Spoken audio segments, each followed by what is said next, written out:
titled Populism, is it a one-way route from democracy to authoritarianism? So our moderator is Dr. Erkan Toguslu. He is a researcher at the Institute for Media Studies at Leuven, Belgium. And our first speaker is Dr. Radoslaw Markowski. And the title of his speech is Making Sense of Multiple Manifestations of Alternatives to Liberal Democracies. He is a professor of political science at the Center for the Study of Democracy and director at the same center. And he at the University of Social Sciences and Humanities at Warsaw and Polish Academy of Sciences and Polish National Election Study Principal Investigator. And our second speaker is Dr. Marietta van der Tol from University of Cambridge. The title of her speech is Constitutional Intolerance, the Fashioning of the Other in Europe's Constitutional Repertoires. And also we have a paper presenter, Amna Ben Amara. The title of her paper is Identity Construction Mechanisms in the Age of Populism, a Tale of the West Against Rest. She's a senior researcher at George Simon's International, the University of Tours, France. Ben Amara, are you with us? Yeah, it seems that we have two panelists today.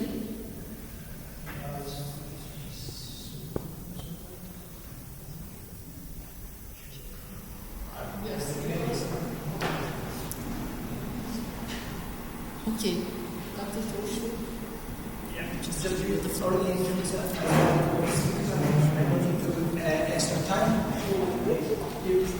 to Professor Markowski. The floor is yours. You have 20 minutes for each speakers, and then please keep in time and then to speak.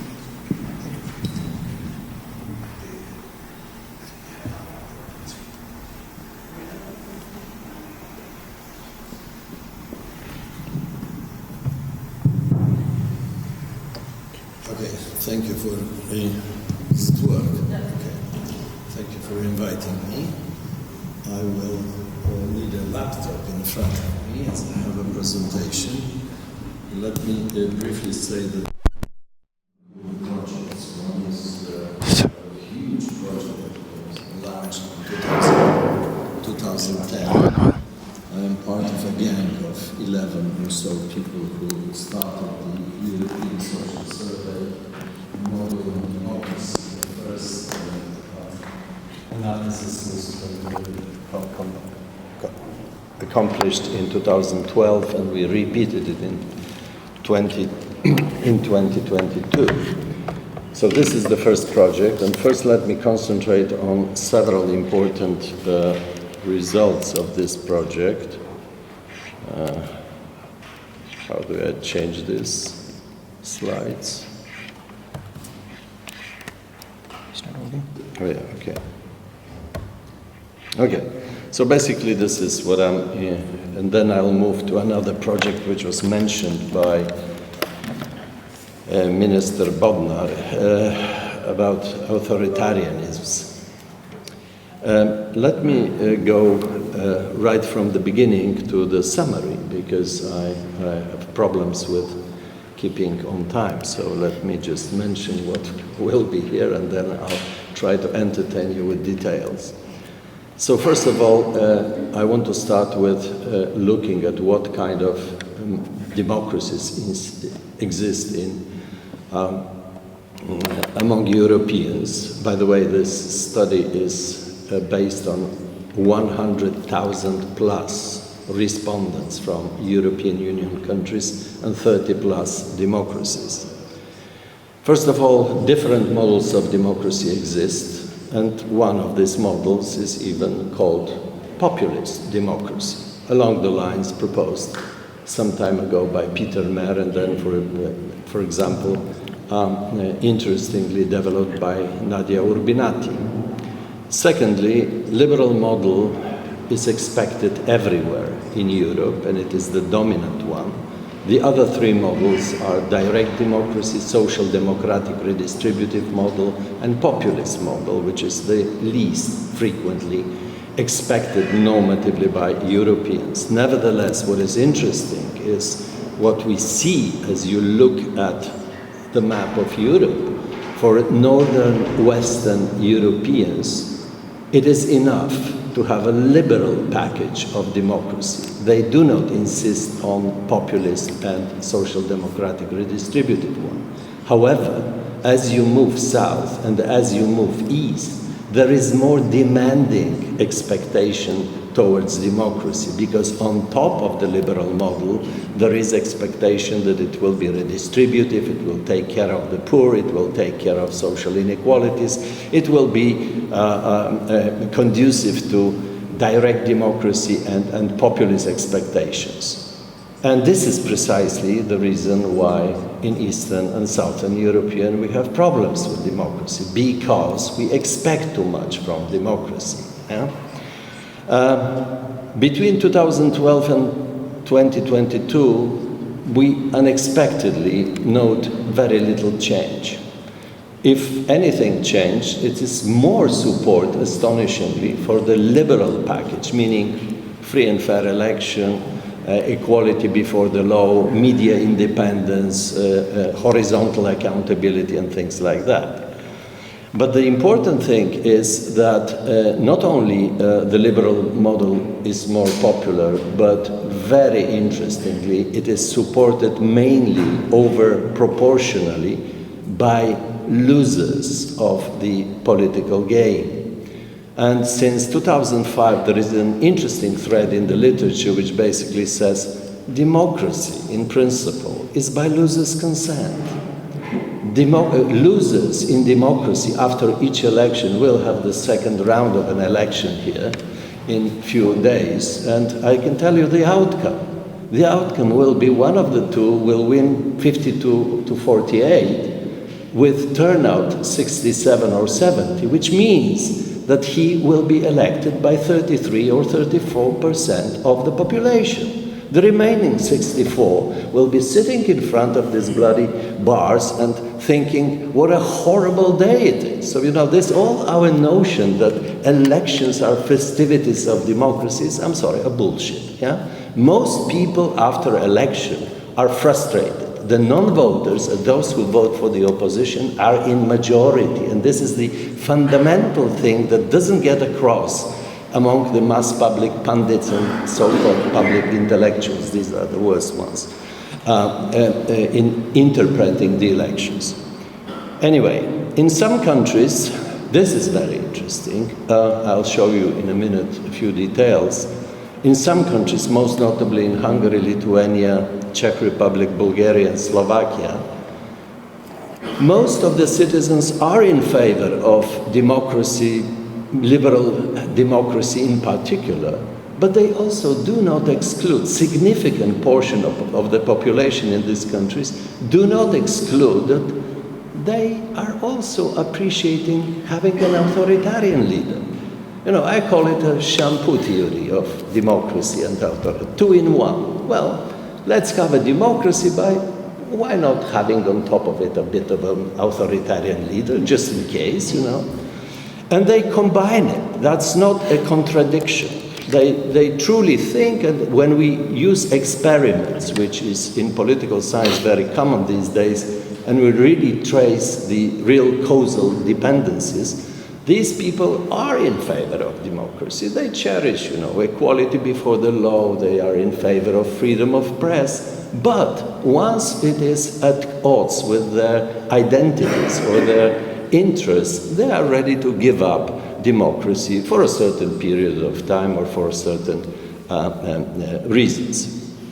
Now, the second part, which I probably will not have time to go into details, is the project which was mentioned by Minister Bodnar. By the way, he was part of the project, and then we had to leave him aside once he became a minister in order to protect our academic neutrality. No, but he's a real friend of the project, so we were happy to have him on board. The project is called, it's Horizon Europe project, and it's called Neo-Authoritarianisms in plural, and Liberal Democratic Response in Europe. And this one digs into the problem of the major theme is how many populists, illiberalisms, and authoritarianisms are there. And the ultimate result is, I mean, I know where I am, and this is a center for the study of populism, but populism is only one, and actually it is the least contradictory or unconducive to the practice of democracy. Illiberalism and of course authoritarianisms are much worse. What we find in this study, however, there is a logical sequential development. Typically, because one of the things we have to distinguish in this project and generally is populists in opposition and populists, if you will, because they are not anymore populists, and those who are anti-liberals when they are in power. You know, everybody starts in Europe, at least, with populist narrative. By the way, I'm very much into this business objecting. You know, the basket of populism is so full of so many things that are anti-liberal and anti-democratic that doesn't make sense anymore. AfD is populist, Putin is populist, Erdogan is populist, half of Latin America is populist. I mean, it doesn't make sense. Yeah? You have to be, you know, populism. Cas Mudde has done a very good job in the, you know, 2 decades ago. Populism is a thin-centered ideology missing the substance, which is a political style, and which is about a kind of, if we were Marxists to say, antagonistic relationship between the elite, corrupted elite, and the, you know, embellished, nice, sovereign people who are knowledgeable, sophisticated, etc., etc. Yeah? And of course, there are many books these days, especially Larry Bartels contributes with, and extremely important contributions, be it with Christopher Aiken with their book 2017, which is called Democracy for Realists, or then Larry Bartels 23, Democracy Erodes from the Top, which they show, I mean, the average sovereign is completely lost. Most people don't know anything about politics. They are lost in economic matters, they are not interested in politics, and they rarely really are willing to contribute to politics. And we were sort of, you know, seduced by this Almond and Verba 1963 book about participatory democracy, and, you know, the idea that citizens basically open the window in the morning and say, what can I do for my country and for my democracy? I mean, there are no such citizens, yeah? They rarely pay attention to that. These political decisions are contradictory with their major interests. In Poland in 2003, majority of who? The eastern provinces, rural inhabitants, and farmers and peasants, if you will, were voting against the European Union. Who benefited most in these countries from being in the European Union? Eastern regions, farmers and peasants. Yeah? And the same story can be told about Brexit. Yeah? You know it better. So anyway, what I want to say here is that typically what happens is that those who are against or who are in a position to point to certain deficiencies of contemporary liberal democracies start with populist narrative. And if they are successful, like in Poland or in Hungary, then they embark on a more anti-liberal tendency. And then, if successful, if there is this sluggishness, as it happened to be from the European Union, Orbans of this world change into classical authoritarian leaders, which still can show that they are legitimized by popular vote, of course manipulated by a special design of the electoral rules, but nevertheless, it is a kind of sequence which is very logical.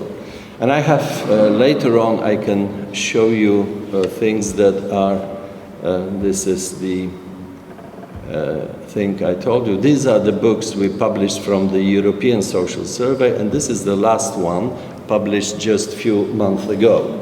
How Europeans View and Evaluate Democracy 10 years later. It is edited by Hans-Peter Krisi and Monika Ferin. You can look into details of that, what I was saying just at the beginning. And there are a few fundamental things. What is remarkable in this study is that across the 30 countries, we see that the basic principles of liberal democracy are universally endorsed across Europe, which is the most interesting thing, that the 5 most important normative expectations towards democracy, starting from Bulgaria and ending up in Norway and Sweden, look absolutely the same. It is free and fair elections. The 2 cornerstones are free and fair elections and equality before the law, and the additional one is justification by the government of their implemented policies, horizontal accountability and media reliability, media autonomy, etc. However, equally important it is to emphasize the following thing. These 4 models of democracy which I was talking about they are not substitutes or alternatives. So basically the picture in Europe is such that almost everybody accepts the liberal package, but some Europeans, mostly in Southern Europe and Eastern Europe, in addition to that, expect redistributive social democratic things like fighting poverty and keeping track, mitigating the inequalities. Others want the people to have more say than technocrats and elites, and still others want more in terms of direct democracy. Okay, I have to skip many things. I already said that these are not substitutes, that there are differences between particular regions of Europe. And in the other project, I also said this, let me a few more words about these electoral losers who disproportionately support liberal democracies. This is really important, and it goes back, I think, to the absolutely fantastic definition of Adam Przeworski, who defines democracy as institutionalized uncertainty. Democracy is stable rules of the game and unstable results. And that's why when we dig into this result, which is here shown, we see that the losers of the election, which are in majority, as we've already said at the beginning, they are in favor of the liberal package precisely because they trust that the rules of the game will not be changed, and in 4 or 5 years they will be capable of winning an election under the same rules, right? There are other things that probably could be also discussed here if you want in the maybe in the discussion. So there are other important things at which we can concentrate. These are, this is the Hungarian-Polish comparison from 2022. And here is the thing, I'll not go into details.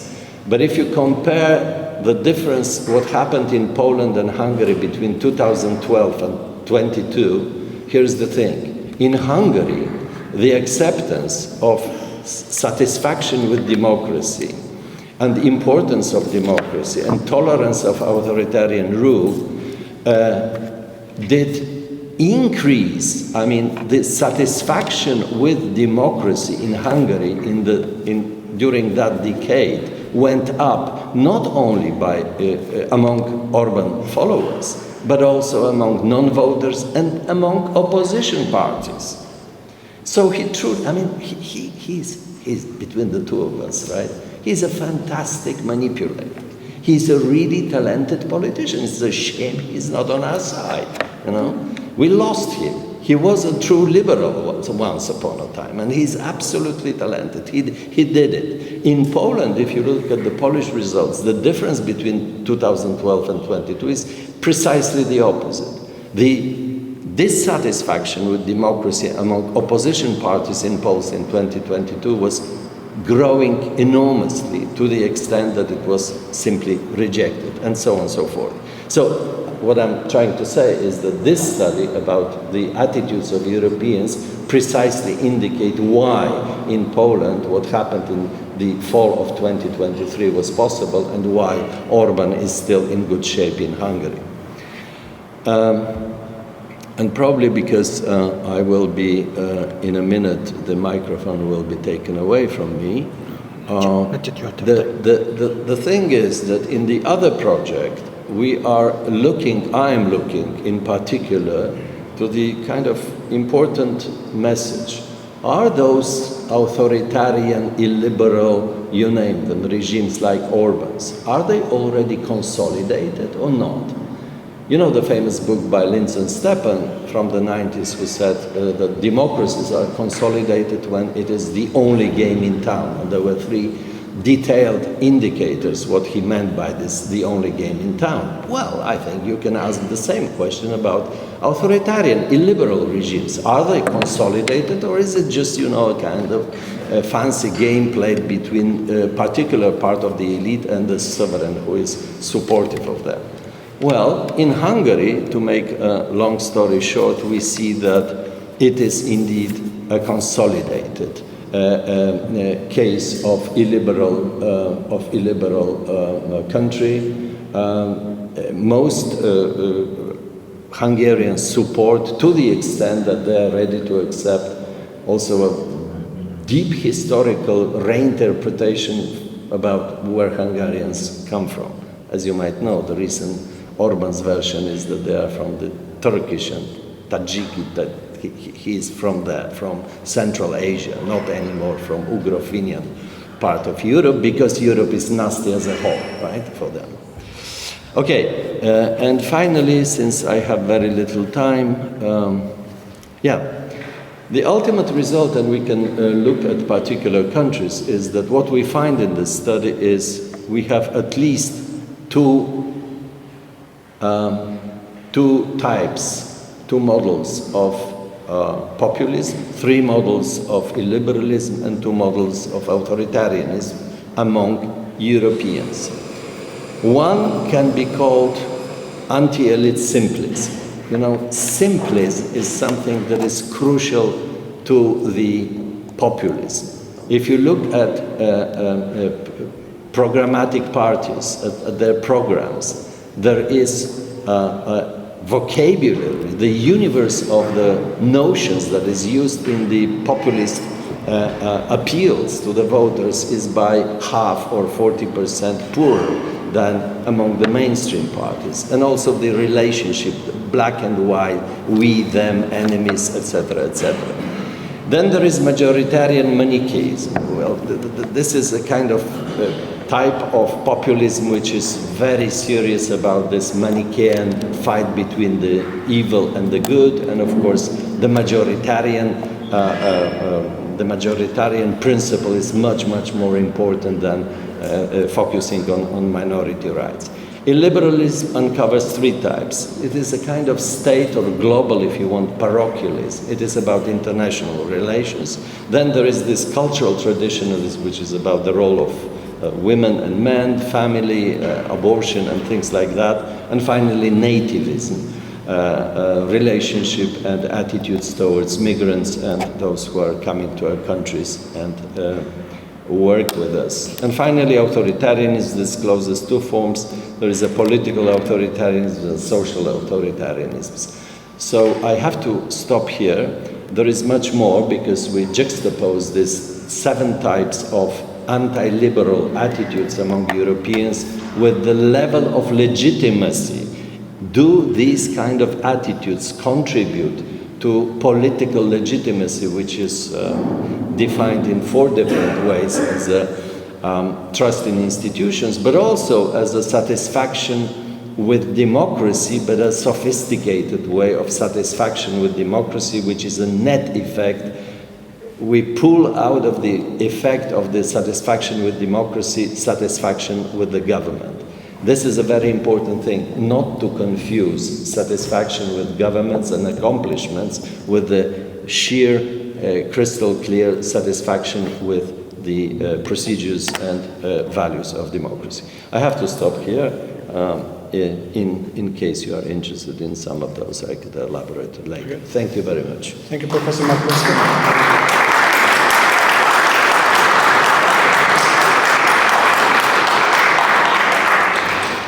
Thank you for your presentation. Just highlighting some very important things that you are mentioning. Actually, everyone is being liberal in Europe, but some of them, they are asking more and more some additional features for this liberal democracy.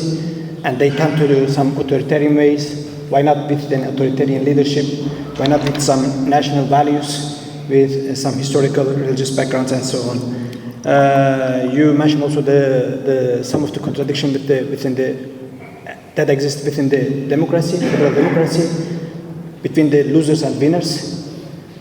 So every winners, they are maybe cheerful about the result, but at the same time, the losers also, they are not maybe happy with the results of all of the elections, and that they tend to do some other alternatives to the existing liberal democracies. So our next speaker, Marietta Wandertool, the floor is yours. She's from Cambridge, working on political science, and the floor is yours. If you wish, you can take also the picture also. That's fine.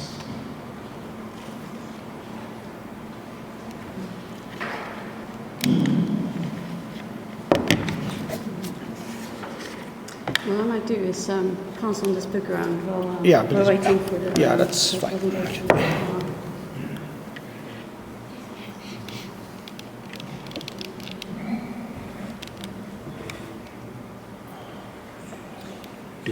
Yeah, no problem. As you wish.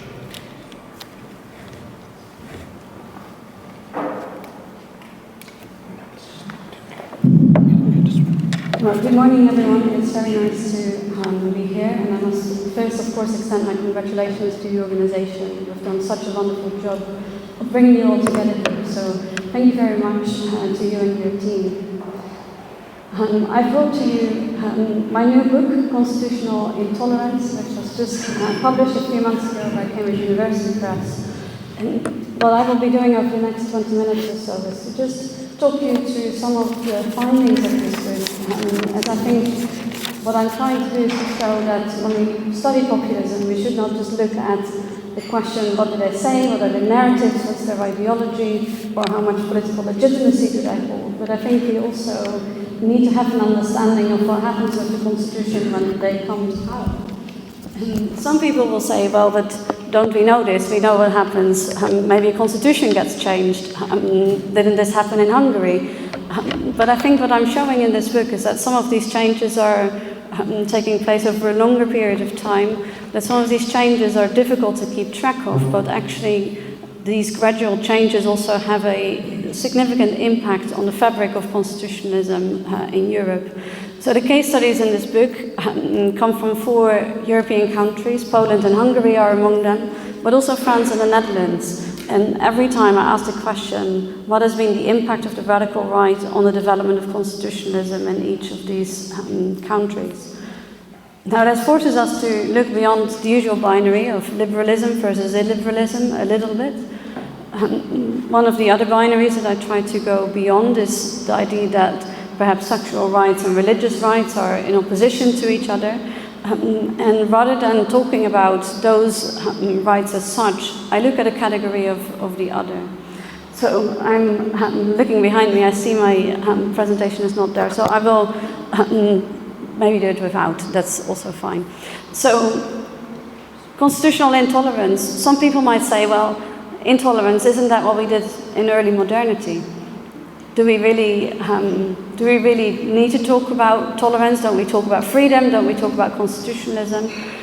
But what I've done as part of the research for this project is to look at how people were negotiating differences that they couldn't resolve before we had constitutions, because you still had some administrative practices.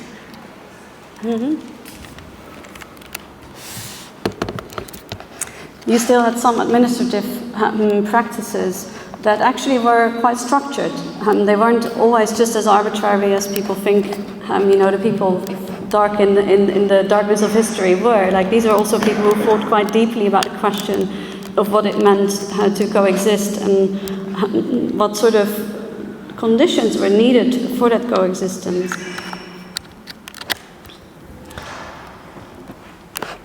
Let me see.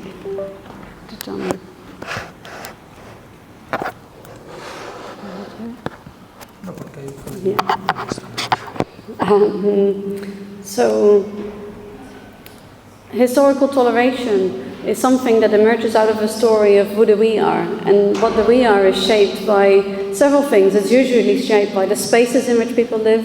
It's also shaped by the people who live in those spaces, whether they're regarded as citizens or as people who live there or migrants or otherwise are seen as the others. But also what your teleology is, and that's a fancy word for what is the idea of what this life is leading to. What are we trying to achieve as a community? And if you take those three things together, territory, people, and some sort of sense of identity, you actually sit already quite closely to the conception of the modern state, but more about that later. When we look at toleration was also already part of canon law. And in canon law we see the language of tolerare protest, we see the language of dissimulare protest. And what this signifies is that this is not a right, but toleration here is a discretionary practice. It is a privilege that might be temporarily extended to a minority, but it's not a stable right that you have all the time. And what we find is that this translates in different layers of visibility. So if you were tolerated, you were often also more visible in the street. If you were not as tolerated, you were often not so visible in the street. And that might look like you were banned from town, but it might also look like you are worshipping in a barn or in an attic.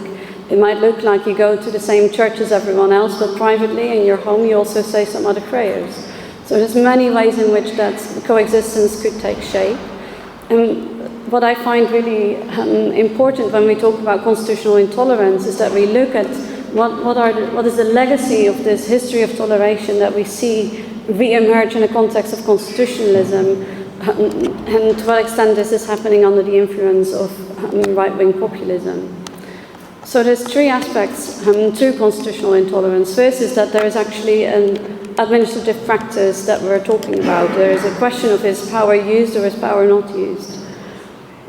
The second thing is, who is the other here? Is it just a religious minority, or are there different categories of others that might be ethnic, might be religious, might be sexual, might be otherwise?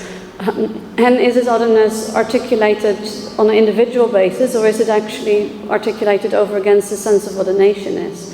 And I think that's something that we see quite a lot in our current time. The third thing is that there needs to be a concrete and tangible impact on public space. We can't just talk about every sort of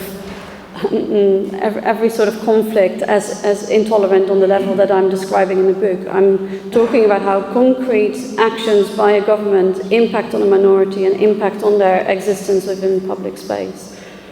Now, the examples that I have written in my book are basically 4 different administrative practices.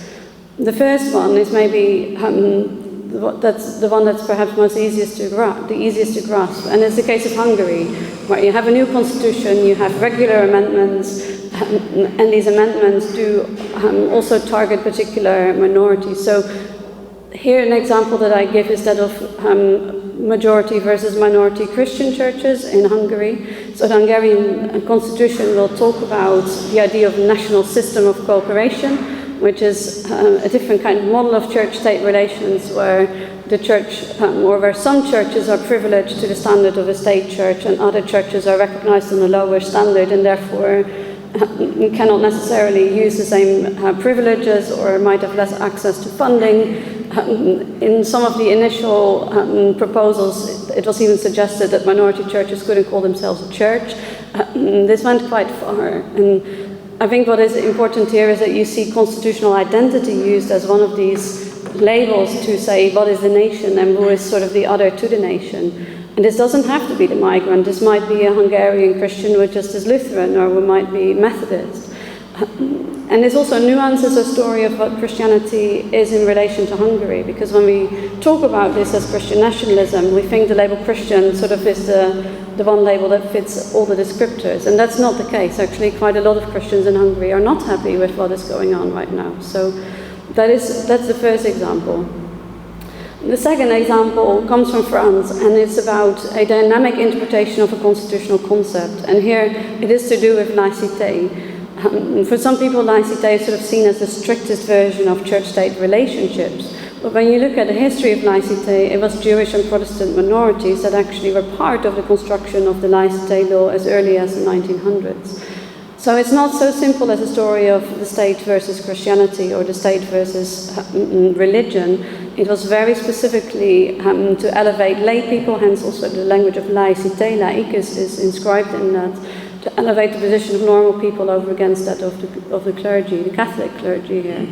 Now, laïcité has also come to be used in conversations around Muslims and migrants in France, and we see that it is being attached to several concepts in the Constitution. One is public order, and the other one isn't actually in the Constitution, it's vivre ensemble, it's living together.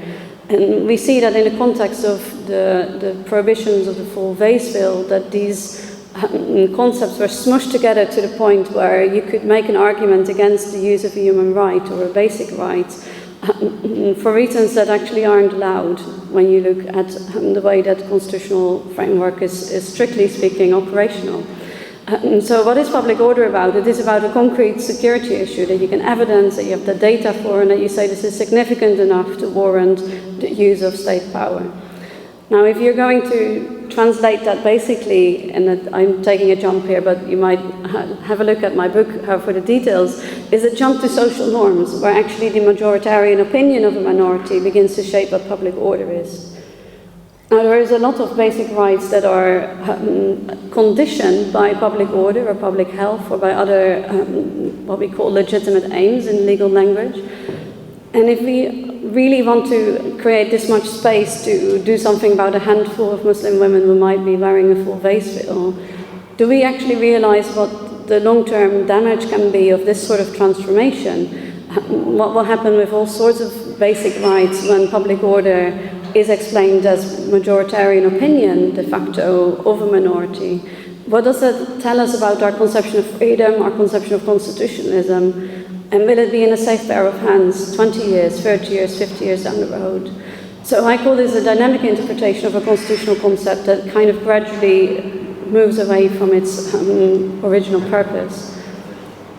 The third example is that of the ad libitum use of a constitutional concept. And I use ad lib here as a reference to music. So often you have at the end of a music piece sort of a moment where the musician can play around a little bit with the themes, but we all know when it's a bit over the top. And that is what I am referring to with the idea of ad libitum use. So the example here comes from the Netherlands, and what we saw here was that rather than talking about public order, moving to vivre ensemble, we saw actually that there was a use of arguments like communication or talk about morality or modernity or equality rights that again have very little to do with public order.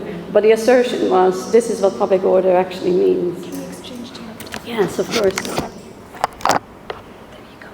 Thank you.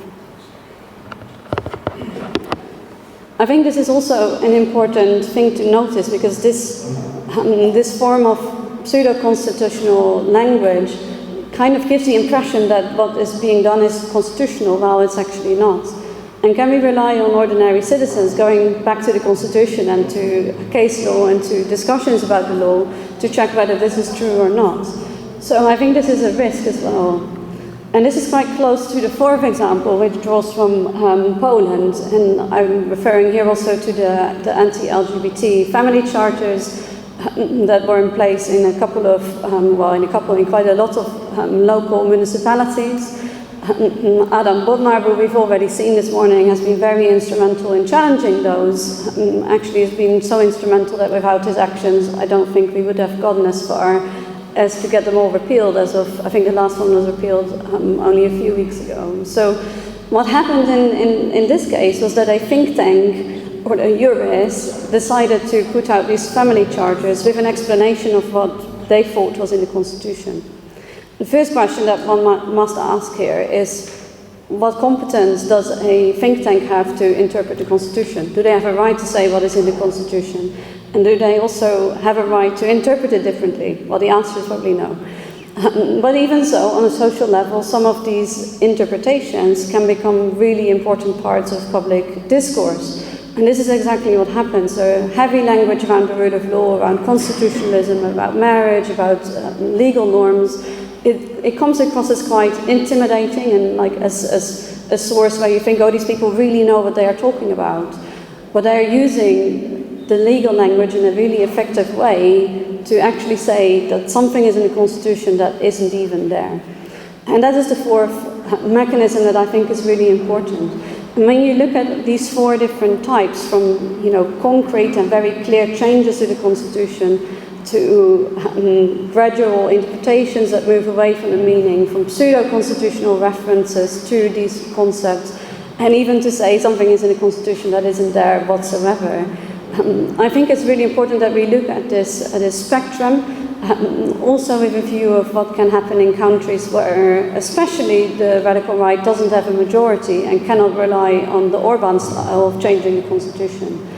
And I think America is a really important example of this at the moment, and the language that we already see around it, reinterpreting what is in the Constitution, whether that is around the question of potential third term for Donald Trump or not, I think really drives home how important it is that we describe what is going on, but then also that we try to see what can we do about this, can we preempt, can we pre-bunk some of these conversations about the Constitution. So it's constitutionalism, politics, society, it's all these things taken together. It's not just a legal story, it's also not just a political story, it's also not just a social story. But I hope that you will take up this book, that you'll maybe take some time to read it, and I'd be delighted to hear some of your responses to it or some of your reflections, and I look forward to the conversation. Thank you.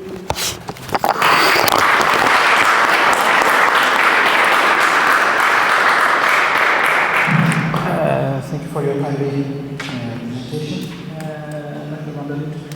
So what I understand is just being constitutional means that you are but at the same time you may change, for example, the last example that you gave to the constitutional change about anti-LGBT, for example, makes you some constitutional, but at the same time you are not becoming tolerant to specific group, vulnerable groups that you may target actually. So the limit between the populism and the constitution is very important. Referring to the Markowski's first presentation, being a winner in an election does give you all right to change the constitution. When you are representing a democracy, you are elected, you are becoming unliberal at the same time, but still you are a democrat. You are elected by democracy, and you are representing a part of the people, actually. So a majority of the people by the same time, as you are winner. So these are some of the contradictions, as I said, contradiction of the democracy. So the third speakers, Anna Benamara, is she here? No. She's not there? Okay, so no problem then we first, thank you again for our two speakers. So I want to give the floor to the audience, actually. If you have any comments or questions, please direct your question to one or two speakers, and then you can go. I see one hand there. So if you want a micro, yeah. Take it as micro. And we can use this one. Okay. The micro is coming, I think, yeah. Okay. So I want to ask, I want to challenge the professor. So what do you publicly issue your voice for democracy that the people in the West do not want? Is it clear? Well, if I got you, Yeah, question correctly. In one of the books I showed, there is a detail. I wrote a chapter detailed the detailed differences between what Europeans from the East and from the West expect from democracies. But basically, this study, the beauty of it is that we do not concentrate only on general questions about democracy, but we have 20 plus dimensions of democracies, as I've said. It's about and it is a normative question asking whether this aspect belongs to democracy or not. And the second is, how do you evaluate in your country whether the elections are free and fair, whether the media are functioning properly, etc., etc.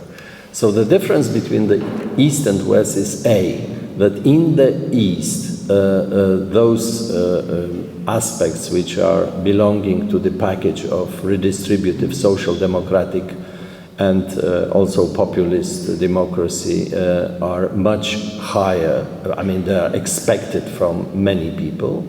Whereas in the West, they are there. Some people are expecting, especially those of lower status. Yeah? I mean, I didn't have time to go into socio-demographic differences in particular countries. But generally, people in Eastern Europe, the discrepancy between the level of normative expectation and the fulfillment, how the democracy functions in a given country, is much wider than in Western Europe. Now, one of the astonishing things among this gang of 12 or so, we were typically having a dispute whether, I put it bluntly, whether the voters are intelligent or not.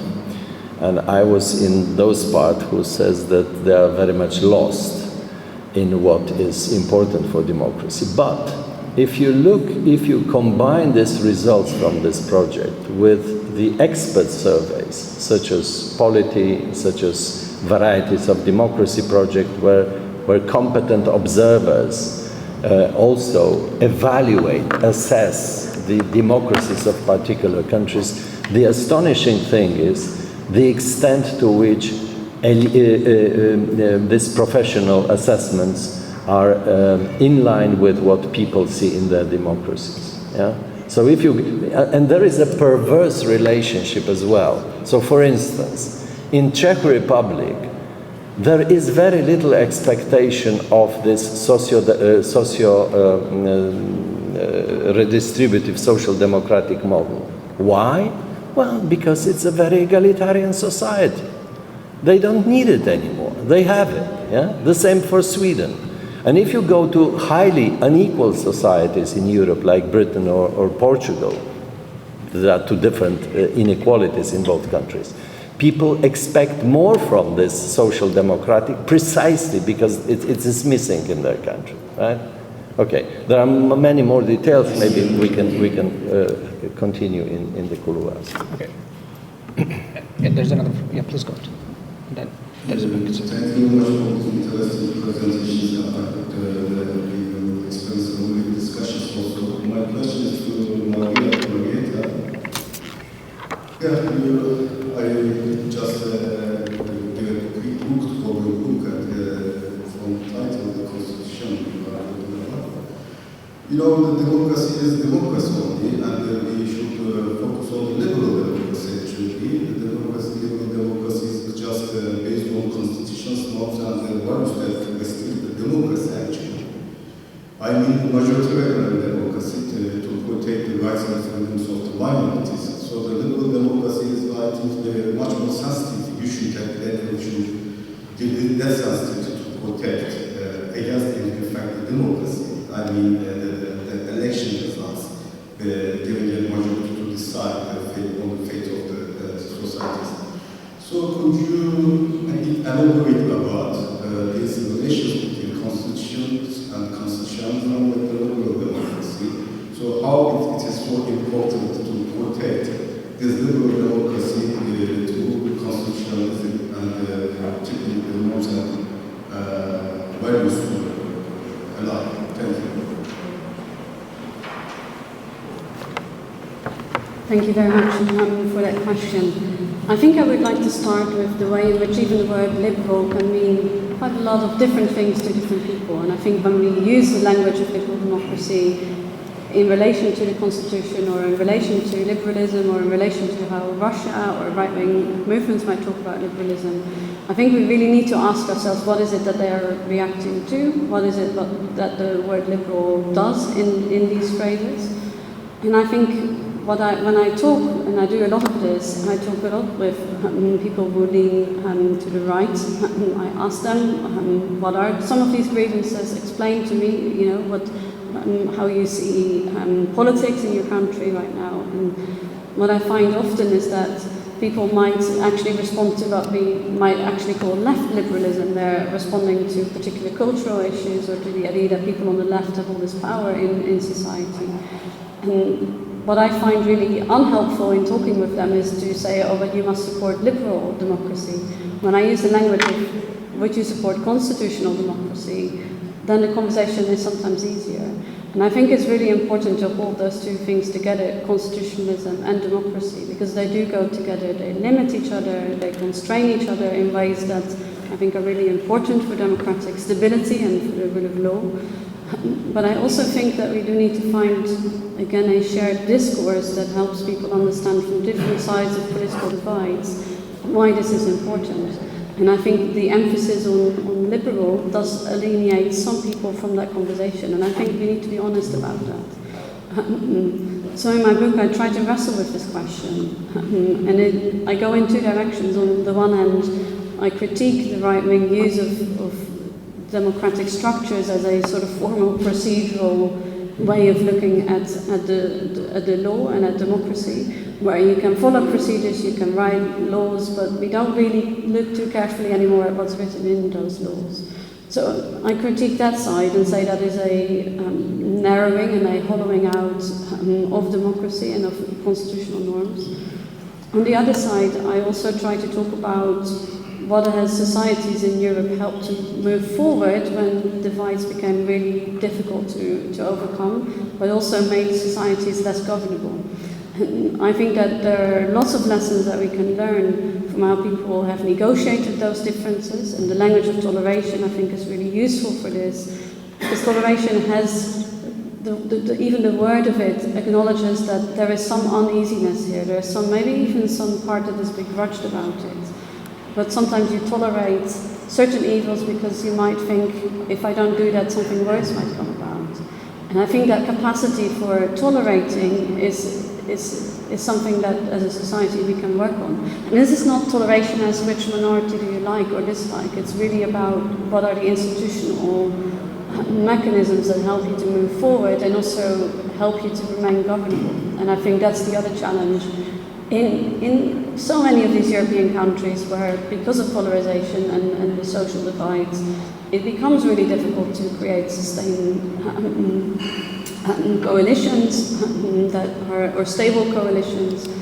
And it's not also a benefit from this. It's often our geopolitical contenders that benefit from this division, and maybe encourage it in our societies as well. So I think what we need to do is to think about what is going to help us move beyond that. And whether the language of liberal is part of that, I'm not sure. Maybe for some parts of the conversations, for others, maybe less so. But we can talk about freedom, we can talk about citizenship, we can talk about human dignity, we can talk about the importance of living together and compromise and negotiation. There's many words that we have in our toolkit for this, and that help us, I think, to cross some of these divides, maybe more effectively than we would give it credit for. As you are at backside, I see one hand. Backside, yeah. So at back. No, just backside, I think. Yeah. Because I saw the first, yeah. Yeah, okay, please go ahead. And then I will take the second one. Okay, thank you. I'm from France. My question is to Mrs. Moderator, and it's about your conclusion about Donald Trump. As you know, he likes Liberation Day. He likes this concept of liberation.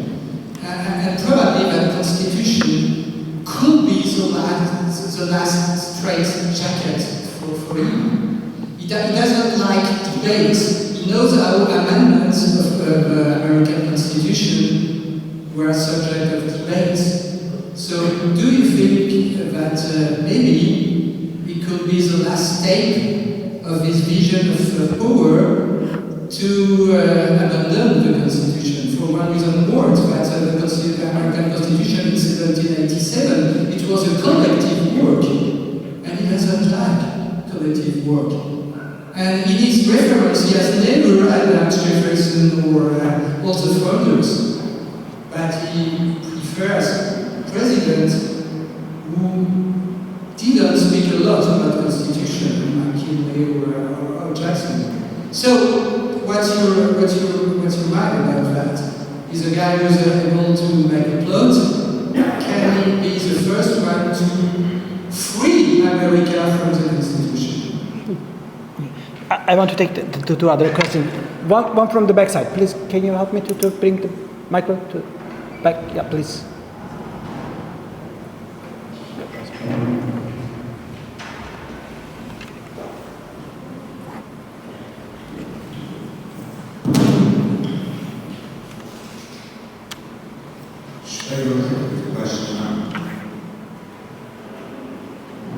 Yeah, please go ahead. Hi, I'm Radoslaw from London Metropolitan University, and I have a question to Professor Markowski. Or perhaps more of a comment than a question, or perhaps it's a question to Hassan, but I found your talk extremely insightful and useful, and I agree with you on this question of populism being extremely broad to perhaps the point of vacuity, and therefore I wonder whether it can be called an ideology, even a thin-centered one. I mean, there's been some debate around this view of Buddha, and the scholar of ideology who introduced this concept of thin-centered ideology, Michael Frieden, actually believes that populism doesn't get close to even a thin model of ideology. That, you know, a thin ideology is something like feminism or ecologism.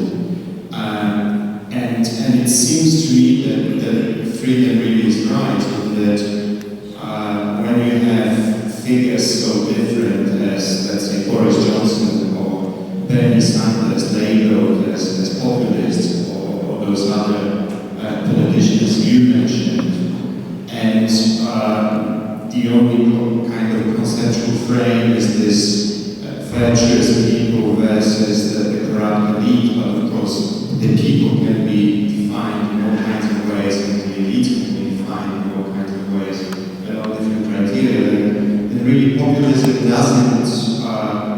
doesn't meet the standard for even a thin-centered ideology, and I wonder what your take on this is. Thank you. Thank you for your question. And there is another one, I think. And is there another one? Yeah. Yeah, I want to take the third one and then give back.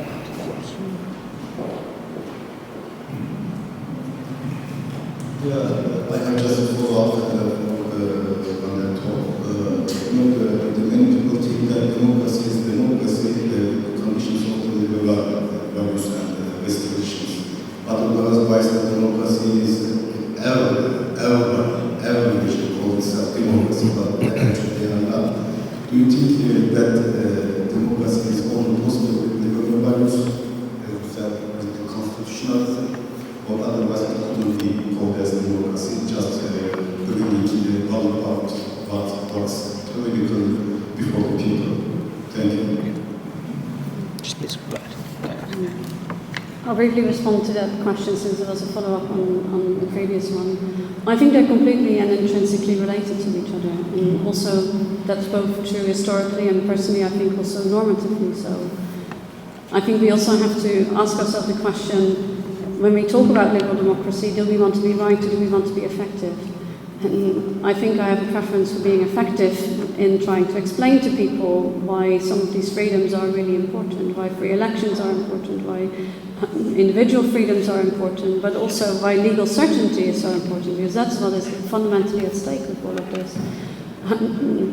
But we do need to find a language that reaches people and that helps people to understand why this is important for them. Because I think that's precisely what people are challenging at the moment. And if I can respond to the first question around the question of Donald Trump in America. So in October, November, when we were in this period just before the elections in America, I traveled through several states in America, both Democratic bulwarks, dark red Trump territory. I've been in so many different places talking to people, what they were hoping for, who they were hoping for would win and why. And I think what I sense there is, we know what we read in the media around what we think the Trump voter looks like and what the Trump voter thinks. But again, this is such a diverse spectrum, quite similar to what my colleague here to my left was describing here in other parts of Europe. Like, we need to understand different varieties of anti-liberalism, anti-democratic forces, also radical and extremist forces. And if we lump them all together in, oh, this is MAGA, then we don't understand why this was so successful, and two, what wedges you can drive within those alliances that will actually erode some of this power down the line, or could erode those alliances down the line. So I think that's important. And this comes to the question of what can Trump do with the Constitution.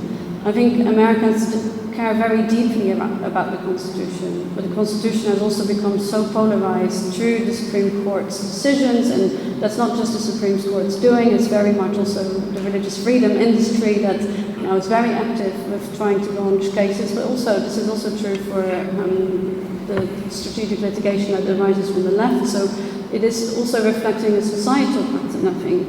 But when we look at what Donald Trump can do, I think there are some constraints that are still being enforced. We don't know for how long, because if a government just chooses to not enforce a judicial decision, which is what happens many times in Hungary, then you are in real trouble.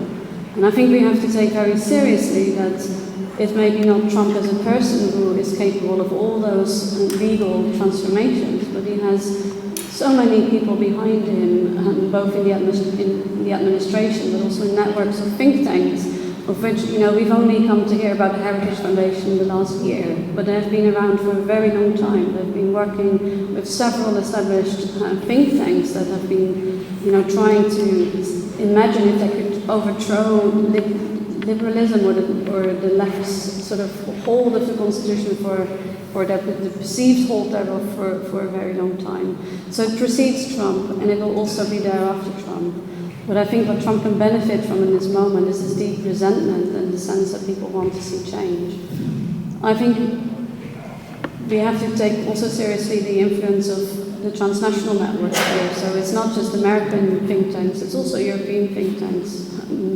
We've been hearing reports about Hungarian people supporting the work of the Project 2025 and its dissemination. So I think that's something that we need to take seriously both in America, but also here in Europe, where the Heritage Foundation has been working with other jurists, we know from Poland, Croatia and Brazil, but also the Matthias Corvinus Collegium on this idea of the Great Reset. And we're not talking here about the Great Reset as a conspiracy theory, but as an alternative for the European Union.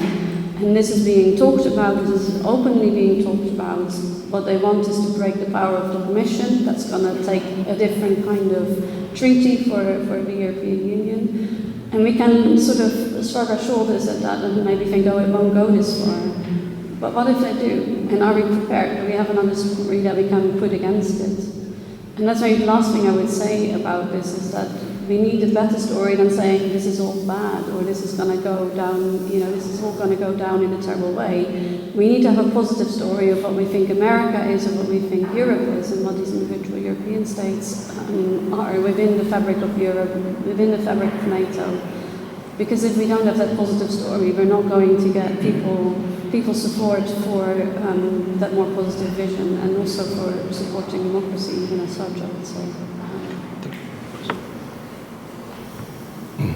I can't resist commenting also on Trump, if you allow me.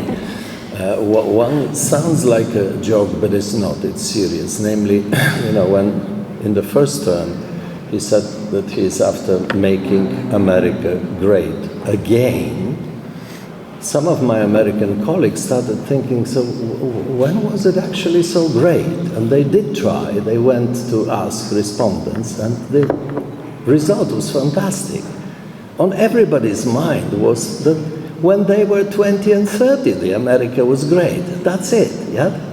So people are longing for being young. There is nothing historically precisely that he can refer to. Yeah? It's only our youth or, middle age. That's one. But the second is, I think that we are overlooking something that is going on behind the scenes. And if you look who is supportive of, especially J.D. Vance, the kind of people, Benim Vermeulen, these are people who are fascinated by Salazar, by Portugal, by corporatism and patrimonialism. And this is a new, strongly Catholic thing that is happening behind the scenes. Not necessarily the Zionists, we know about white evangelicals, everything, but they're a tiny group. Yeah? So we have to look deeply into what is going on behind, and the idea is that, generally these democratic ideas of having elections and whatnot, why not organize people by professions and then the corporations will take care of their life? Why all this fuss about elections and so on and so forth? So this is one. Second, I very much liked, and in different papers I also make this point that talking about liberal democracy is problematic because for many people, at least in this country, when you use the word liberal, it evokes immediately the economic part of the story, and they react to economic liberalism. So I agree totally that using constitutional democracy probably is more neutral, and you can get to the point easier with especially the less educated people then. And now back to the question I was asked. Yes, I think that the traveling capacity of the concept of populism is extremely limited. And if you only look, Laclau was mentioned here today as well. Well, this Latin American populism is almost, it's not exclusively, but predominantly an economic thing, right? Whereas in Europe, Western, Eastern, populism is rather identitarian and based on sociocultural issues. So this is one big difference. The other is, yes, I think it is very thin center ideology. It's rather a style. I have other papers, I'm digging into this concept of simplism. And it makes a lot of sense. It explains a lot of authoritarianism / populism and nationalism in particular, the way they communicate, the way they simplify the world.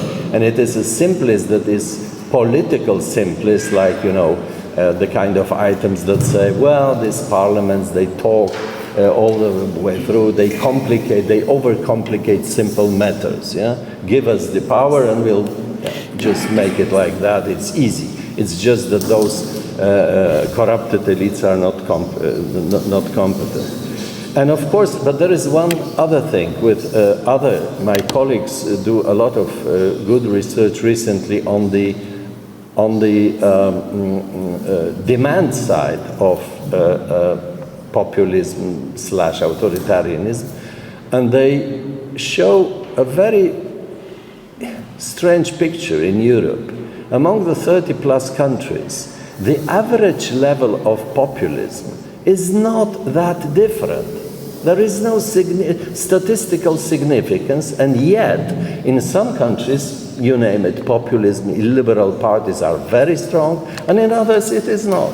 So the argument is that it really depends on political elites and their capabilities of being a successful agent. And by the way, again, Larry Bartels, with his book, Democracy Erodes from the Top. It is all along elites. It is elites who socialize, it is elites who are capable of mobilizing certain people. It is not rank and file European. This phenomenon of anti-liberal upsurge in Europe is not a grassroots phenomenon that simply people are organizing themselves to get rid of liberal principles of democracy. And very final word, well, you know, polarization once upon a time made sense when people or political parties were in agreement about what they disagree about. And they were, the left and right was, you know, on both sides, they knew they are far away from each other, but currently, at least for Poland and other countries I study in Central and Eastern Europe, more than polarization, even if you add the adjective that it is symbolic or affective polarization, I would use the word, the notion of kind of secluded semantic universes in which people live. Yeah, sometimes they are after the same the same policies, but they use they have their own languages with their own facts. And there is no way to communicate between the camps that differ so much or are jumping on each other in a very emotional way. I think that's it. Thank you. Okay. So let me close this panel. But before closing this panel, I want to thank again our two speakers for your contribution and for your presentation, as well as to the audience to asking the right questions to the panelists. Thank you again. We will continue with the second panel, and we give a short break.